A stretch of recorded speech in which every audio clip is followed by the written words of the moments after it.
This morning, brisket and ribs. two Dallas families turning up the heat.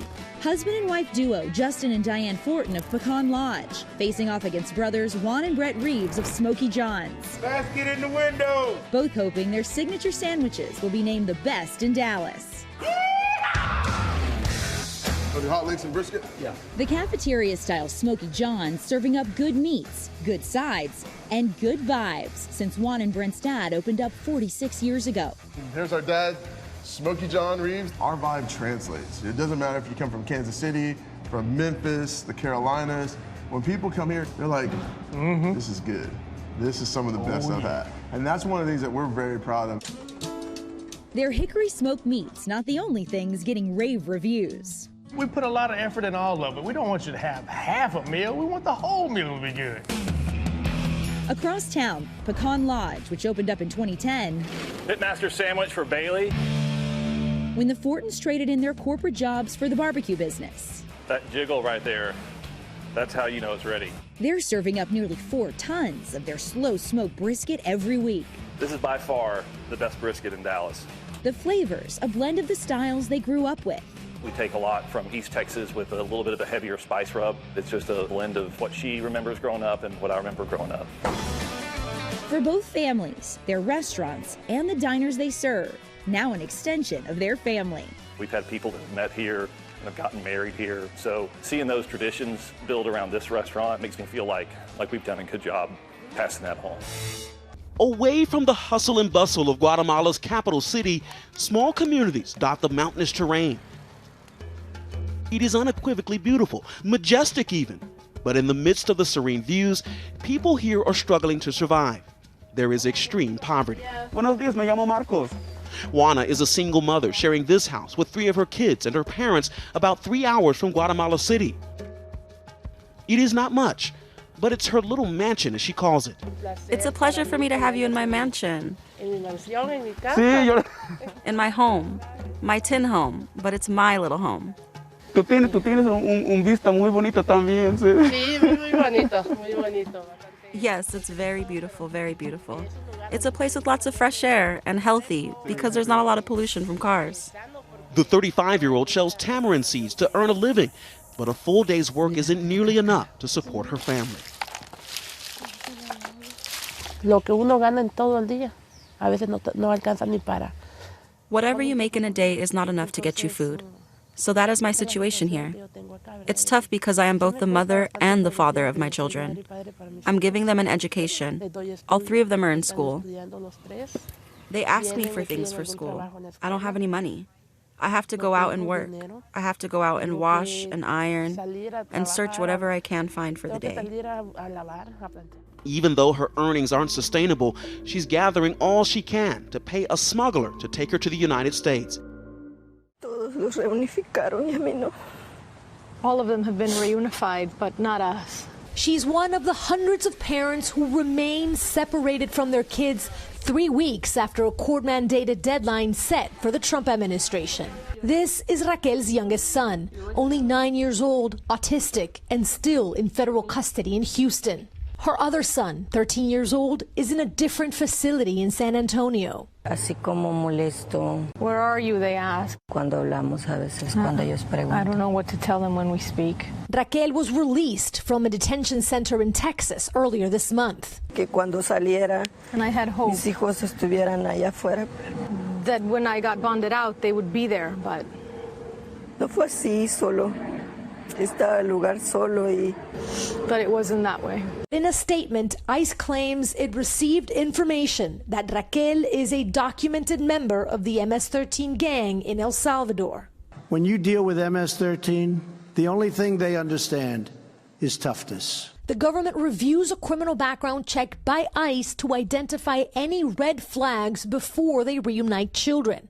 Raquel's lawyer believes that alleged gang affiliation is keeping her from getting her kids back, even though she was released from detention. I don't even think ICE knows what umbrella she falls under when it comes to reunification. They bonded her out, so clearly she is not a threat to the public, and I think that she may have been mismarked as a gang member. She fled El Salvador after she says she was attacked by local police. Me golpearon. They hit me. Me arrastraron. They dragged me. Me llevaron a la delegación, me torturaron con They gas tortured me. pimienta. Now, Raquel is seeking asylum in the U.S. for both her and her sons once she gets them back. De repente estar separada de ellos es como... To be separated from them. Como si te falta todo hasta el aire. It's like everything is missing, like air. Taken to this child detention center in Donna, Texas. We just returned from Texas after flying over that very same facility, now rapidly expanding to handle the thousands of additional migrant children and teens expected. ABC News has learned there are now over 19,000 migrant children in federal custody. And the Donna facility recently so crowded that children were forced to take turns sleeping on the floor. And Matt Gutman with us from LA County tonight, where officials I know are setting up a massive new facility there to house migrant children as well. And Matt, you're learning more tonight about that young boy? Border officials, David, tell me that they are assured that he is now safe and they are working him through the system. They believe that sometime in the next few weeks, he will be handed over to family members here in the United States. But David, that is a process that is on average lasting more than 5 weeks. So still a long road ahead for that little boy. David. Matt Gutman live in California tonight. Matt, thanks. In the pitch dark on this dusty road along the U.S.-Mexico border, it is another busy night. Authorities overwhelmed. They say they've never seen anything like it. Families and children. Many traveling all alone. They are in search of one thing, asylum, like 15-year-old Jeffrey. We met him just moments after he crossed the Rio Grande. It's taken him more than 2 months to get here from Honduras. As for what happens next, he tells me only God knows. Nearby, an entire family. They tell me they had to leave Honduras in order to stay alive, pointing to the country's increasing gang violence and the recent hurricane that left many without a home. There's nothing there, no work. La pandemia, la delincuencia, las inundaciones. Just minutes later, right up the road, another group, this one even bigger.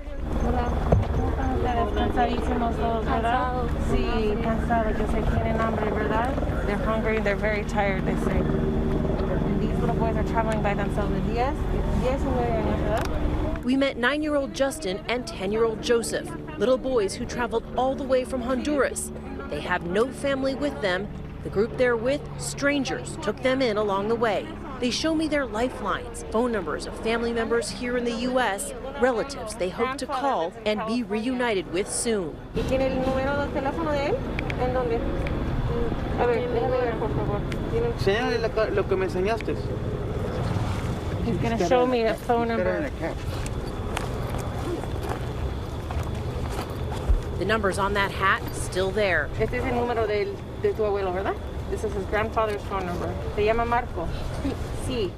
But Joseph's phone number, written in marker inside his pant pocket, already starting to fade. ¿Y de este número de quién es? ¿De un tío?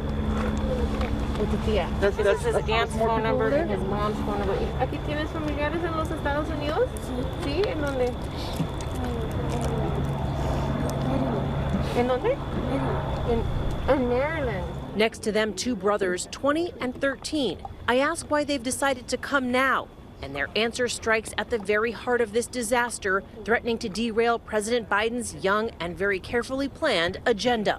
¿Piensan que sería más fácil cruzar ahorita con el nuevo presidente que el presidente Trump o no? Posiblemente. Posiblemente. ¿Qué saben de este? Pues se han escuchado rumores de que ayuda a los migrantes. Last month, more than 100,000 migrants were stopped along the southwest border. And right now, there are more than 16,000 unaccompanied minors in federal custody. Today, the administration did allow one camera inside this facility in Carrizo Springs, Texas. The journalist was told not to speak with any of the 766 teenage boys. They're seen playing soccer. Here's a classroom. The sleeping quarters, 4 to a room. But this facility has never reached its 952-person capacity. And what the world saw today is a stark contrast to the overcrowded tent-like facilities like this one in Donna, Texas. Customs and Border Protection releasing this video showing children packed into pods, one housing more than 400 boys. There are only supposed to be 250 people inside this entire facility. The White House says they're working as quickly as possible to move these kids into shelters and homes. But critics say they moved so quickly to overturn former President Trump's hardline immigration policies that they did not have a plan in place on the ground to handle the surge that followed. Criticism growing louder by the day. It is a crisis. It is a crisis that was created by the Biden administration, by their own policies. Not just from Republicans, but also from Democrats. We're having a humanitarian crisis. The administration has all the good intentions. They want to treat the kids in a humane way. But in trying to do this, their good intentions are being overwhelmed by numbers. The White House has called in FEMA. They're building new facilities. The Pentagon even looking into the possibility of housing kids on military bases in Texas. And yet the families and children just keep coming across the border. The migrants, if they made it across the river, they often end up in a place like this. They're completely confused. Sometimes they don't even know if they're on the U.S. side of the border or they're still in Mexico. If they're lucky enough, they find a sign like this. This is left here by the Border Patrol, Asilo. This is directing them to asylum, telling them where to get to safety. Deputies Joan Moreno and Arnold Salazar patrol this stretch of the border. The Border Patrol, so inundated, local authorities are now helping. We can go further down again. Yeah. The deputies bring me to an area called El Rincón, the corner. It's a popular landing spot right along the Rio Grande. So they've literally just come out of the river here. Mm-hmm. In your career, have you ever seen as many people as you're seeing right now? No. No. And you've done this for how many years now? 17 years. 17 years, the most people you've ever seen? Yes. Most children, most families? Yes. Is there anything that's going to stop this? I hope there is. I don't know what it is. I don't know what they have to do, but he needs to stop. There's got to be a better way for a better process, but this is not it. All over these paths, pieces of their stories. It's a baby carrier. Baby carrier. But we've seen mothers carrying their kids, you know, sometimes they're very dirty. We provide them water. We have to give them wipes, whatever they need. I mean, stuff that I have at home, I just bring it with me. You bring that stuff on the job with you right now? Yes, we have to. Do they think it's easier to cross with a new president? Yeah. Are you hearing that? What I hear is they're saying that they thought it was going to be easier, but it's all the same thing. Yeah. It's the same thing. Yeah. The reasons that people choose to leave their home country really have nothing to do with what our policies are in the United States. Teresa Cardinal Brown of the Bipartisan Policy Center says that while there are limits to how rhetoric affects migration, the Biden administration's overall tone on asylum is providing encouragement to many immigrants hoping to make their way to the United States. President Trump spoke about immigration at the border as a threat, of migrants as an invasion. Can you imagine those caravans without having the barriers and walls that we've already put up? And focused his policy almost exclusively on how to deter migrants from coming at all. The Biden administration, and this actually goes back to Joe Biden during the campaign, essentially ran on being the antithesis of that. If I'm elected president, we're going to immediately end Trump's assault on the dignity of immigrant communities. We're going to restore our moral standing in the world and our historic role as a safe haven for refugees and asylum seekers. Facing growing pressure, today President Biden said Vice President Kamala Harris will be in charge of stemming the flow of migration from Central America, hoping to send a message that he's trying to address the root causes of why people are leaving their homes in the first place. But so many, like 32-year-old Luis Pineda, are still coming. They say they have no choice. The single father, 12 days into his journey from Honduras, his 3-year-old son Marlon right there with him. Hola, señor. They met my colleague Marcus Moore in southern Mexico while walking on the shoulder of a narrow 2-lane highway. Vamos buscando el sueño americano. Sí, así es, porque la crisis en nuestro país está totalmente, es una catástrofe. This father's wish for his son, what every parent wants. En primer lugar, mi sueño para mis hijos es tal vez lo que yo nunca he tenido, darles lo mejor, un estudio, que salgan adelante, que sean alguien profesionales, alguien que se puedan defender ellos, sí, y pues que sean alguien en el futuro.